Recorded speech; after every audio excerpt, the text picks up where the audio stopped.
السلام عليكم ورحمة الله وبركاته. النهارده يا جماعة أنا جالي الجهاز ده ماشي.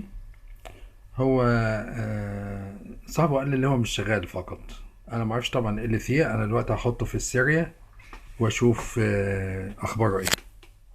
زي ما احنا شايفين مفيش بكرة اللي هي بتاعة الموجات. وبعدين من الواضح طبعا اللي فيه حد يعني إيه فتحه قبل كده ومارس هوايته فيه. يعني فيه مسامير ناقصة أهي، إنه مسمار ناقص ولا مسمار ناقص. لقينا اهوت يا جماعة البكرة لقيناها موجودة في علبة الحجارة. وعايزين هنا بتاع عشان نركبها هنا، ادابتر نركبه هنا ونحطه في السيريا ونشوف الاخبار ايه. انا حطيته في السيريا يا جماعه.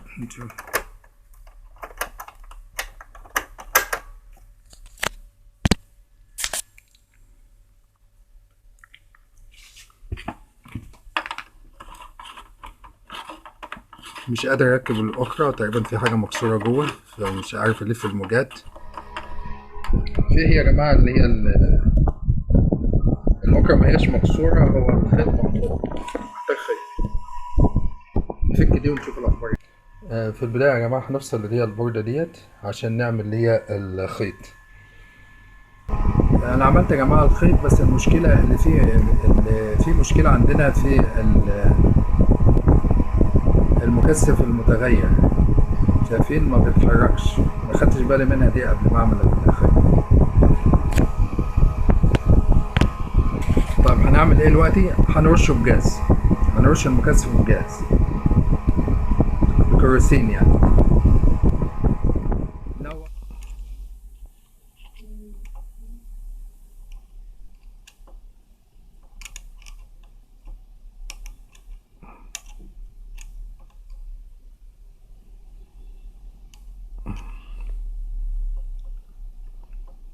اوكي now let's try it. دلوقتي نجرب يا جماعه. في عندنا مشكله تانية يا جماعه اللي كانت جايه مع الجهاز، اللي هي البكره دي، والبكره دي مش بتاعته. اوكي حاول ادور بقى يا جماعه في قطع الغيار اللي عندي عن واحده تمشي هنا، واحده تكون سانيو يعني. اي واحده في دول يا جماعه تنفع. تعال نقلل الاختيارات بتاعتنا شويه بحيث نعرف ايه البكره الصح هي فين. كل ده ما ينفعش. قللنا اختياراتنا يا جماعه للتلاته دول. لقينا واحده يا جماعه هي ديت بتاعت سانيو. هي ديت يا جماعه هي المظبوطه. At last we found one. This is the one. نجرب بقى يا جماعه.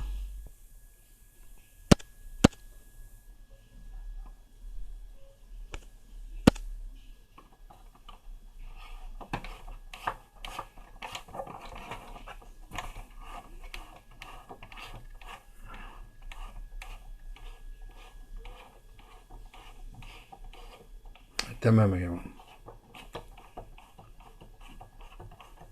اوكي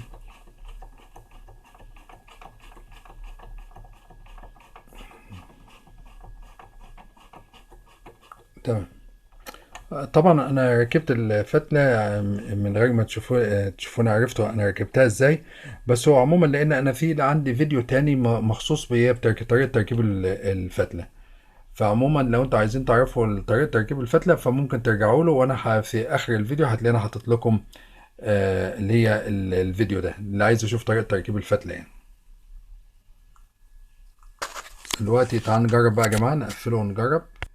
لا بنهرج احنا بعد ما وصلت كله مفيش كهرباء واصله الجهاز. ازاي؟ مفيش اي حاجه خالص. طيب هنقيس السلك يا جماعه، هنقيس السلك. It was not working. شايفين المفتاح ده يا جماعه؟ ده عشان يحول بين الحجاره والكهرباء. مش هو كان اتزق في اتجاه اللي هي الحجاره، فعشان كده الجهاز ما كانش شغال. ماشي رجعنا احنا تاني للكهرباء. هنقفله تاني ونجرب. لن يجيرني من الله أحد ولن أجد من دونه ملتحدا. Did you hear that deafening sound? most probably it is because of this switch. اوكي. سمعتوا يا جماعة الصوت القوي ده؟ خلاص الصوت ده حتى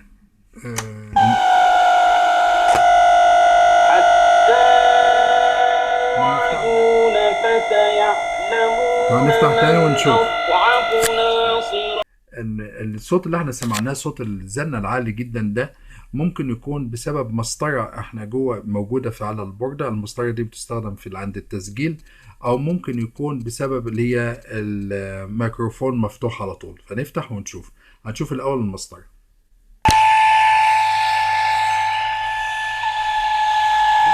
هو ده يا جماعة اللي هي المسطرة اللي انا بقول لكم عليها.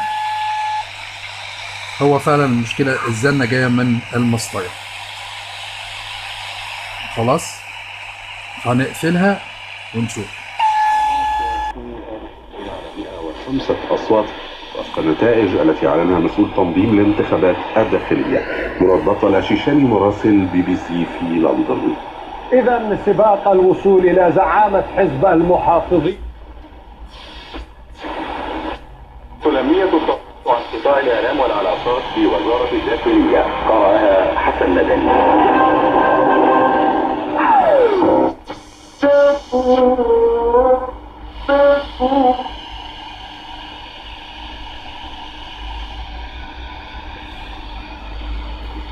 الذين أحسنوا في هذه الدنيا حسنة عليهم القول في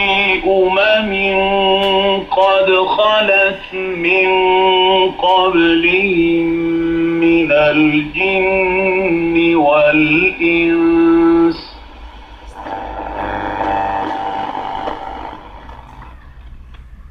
Now the FM.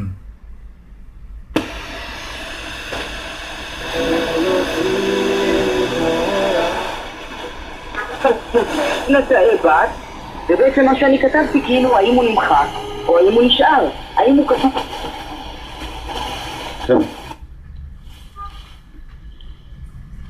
في الشأن العراقي حيث لقي 8 أشخاص مصرعهم وأصيب 23 آخرون اليوم نتيجة قصف تعرضت له مدينة الدهوك شمالي العراق.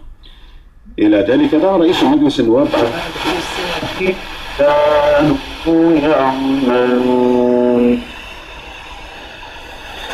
ذلك جزاء أعداء الله النار لهم فيها دار الخلد جزاء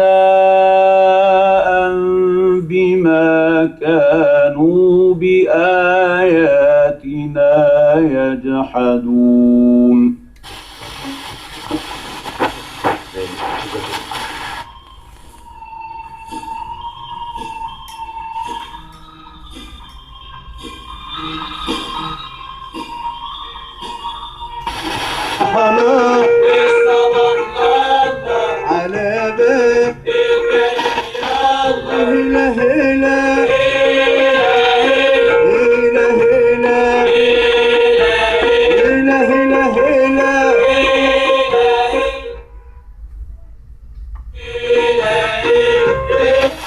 بريطانيا 4% مسجلا أعلى مستوياته في 40 عاما مع زيادة أسعار الوقود والغذاء. يأتي ذلك وسط توقعات برفع بنك إنجلترا لأسعار الفائدة بمقدار نصف نقطة مئوية في الشهر المقبل لمكافحة التضخم. طبعا زي ما احنا شفنا يا جماعة، زي ما احنا سمعنا اللي صوته ما شاء الله نقي جدا. طبعا يا جماعة زي ما انتم شفتم احنا لازم نكون زي الدكتور، تقدر انك تشخص العيب منين وبسرعة.